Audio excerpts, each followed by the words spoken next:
Bizim köyün mera alanı Şanlıurfa Organize Sanayi'ne dayanır. Yani ne kadar desem bana 5.000-6.000 civarında köy meralısı var. Yani bu bir köyün değil, birkaç köyün müşterek köy merası var. Ha şu anda arsa mafyaları bunu göze kestirdiler. Sebebi şu, organize yakındır. Yani organize tam dayanıyor. Şehre yakın. Yani bugün satsalar metresi 20 kağıttan aşağı değildir. O vesileyle bu adam Beyoğlu lakabıyla tanınan Halil Gümbegi 2-3 sene evvel geldi, oradan başladı. Yani o da Beyoğlu'dur kendisi de. Yani inkar etmeyelim. Geldi oradan başladı. 1400 dönüm arazi zapt etti. Ama ona daha lazım olan arazi daha ileridedir. Oraya gitmeye gidiyor. O ilerideki arazi ne kadardır? Tam şeye sinirdir, organizeye sinirdir. Bu köylüler de söyledi, ama cesaret edemediler söylemeye. Davacı olmaya cesaret edemediler. Ben de bir gün dilekçe verdim. O köyde de benim de aynı arazim var. Bu adam yani burada 1400 dönüm araziyi 2 tane villa yapıyor. Ve bunlarla durmayacak. Bu ileri gidiyor. İleri gidiyor. Yarın buralara devlet okul yapacak. Devlet buralara hastane yapacak. Organizasyon tam bitti mi? Ve onun üzerine Kaymakam Bey dedi bize gel yer gösterirsiniz dedi. Olur dedim. Yer göstereceğim. Güvenliğimi sağlarsanız gösteririm. Adamın ne psikopat olduğu belli. Kendi ve çocukları.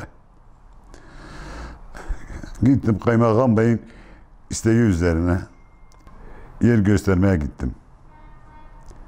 Yer göstermeye gidince Kaymakam Bey'e dedim ki burada kesin bize şeye almışlar.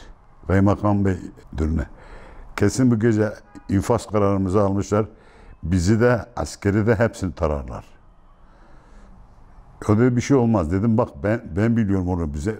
O arasıyla Kaymakam Bey'in elemanı Ali Bey şey yaptı. Karakol komutanını tekrar aradı.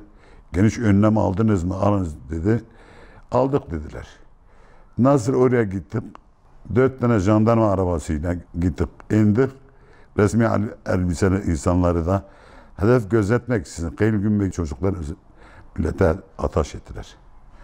Orada bir tane rütbeli askerimiz, Allah yardımcısı olsun, büyük geçmiş olsun dileklerini sunuyorum. O sırtında yaralandı. Gözünde hala aklımda gitmiyor. Ah yaralandım anam dedi. Sonra ben de yaralandım. Sonra 2 rütbeli komutanı da darp ettiler.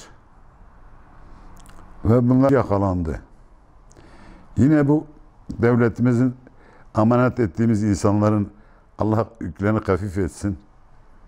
Bu olayı yapan bir rütbeli askerimizi sırtından yaralayan silahla 2 tane rütbeli askerimizi darp eden, yer gösteren vatandaşı sırtında kurşunla yaralayan böyle bir insan. Ve bu insan kaç gün cezaevinde kalır? Yani terörist dedikleri devletin resmi aracına silah sıkılıyor. Resmi aracı. Yani, silah sıkılsa dersin ki ya ben tanımıyordum. Jandarmasına, devlet memuruna sıkılıyor. Kendi de çıktı. 2 oğlu çıktı. Yani bir çocuk kaldı. Bir çocuk kaldı. Şimdi bu asker nasıl şevkle görev yapacak? Yapamaz. O yine kaymakamlık aradı. Yine biz gittik. Eksik kalan yeri gösterdik. Ama dedim bak vallahi bizi vuracaklar. Billah Kaymakam Bey'in yazısı da var. Bizi büyük önlem alın. Tamam dediler. Gittik. Orada meğer gelmişler. Arabam jandarma alay komutanlığının önündeymiş. Gelmişler. Keşif yerine gitmemişler. Gelmişler. Arabamın etrafında durmuşlar. Ben karakol komutanıma da Kaymakam Bey'den buradan oraya kadar Allah razı olsun. İyi önlem aldı dedi. Aldığı yerde de bırakın dediler.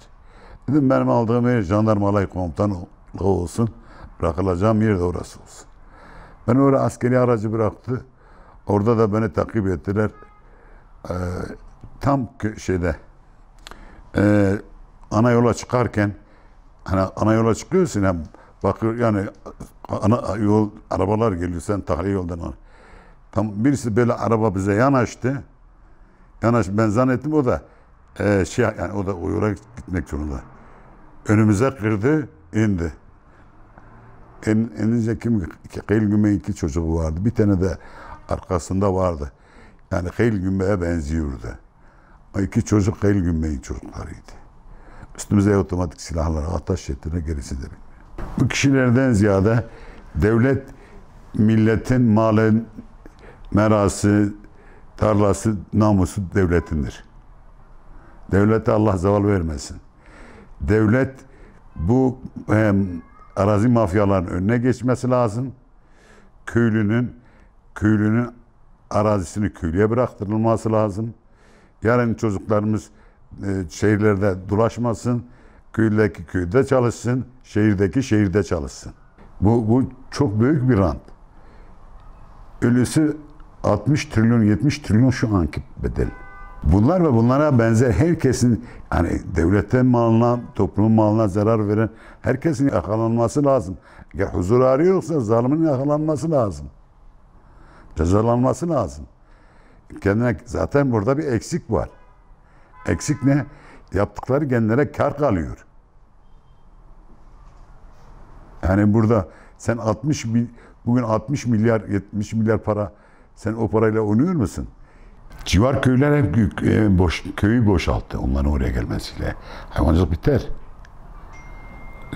O zapt edince o fıstık ekiyor, villa yapıyor, zeytin ekiyor. Bunları ekiyor. Senin zeytin içine kimse devarını bırakıtır mısın? Hep oralara kompresörler çalıştırmışlar. Dünya kadar. Sen de bu kadar kompresör çalıştır. Kimsenin davarını kendi fıstığın içine bırakır mısın? Kendi zeytinini, hani senin olmayanı sen ediyorsun, benim malımı da men ediyorsun.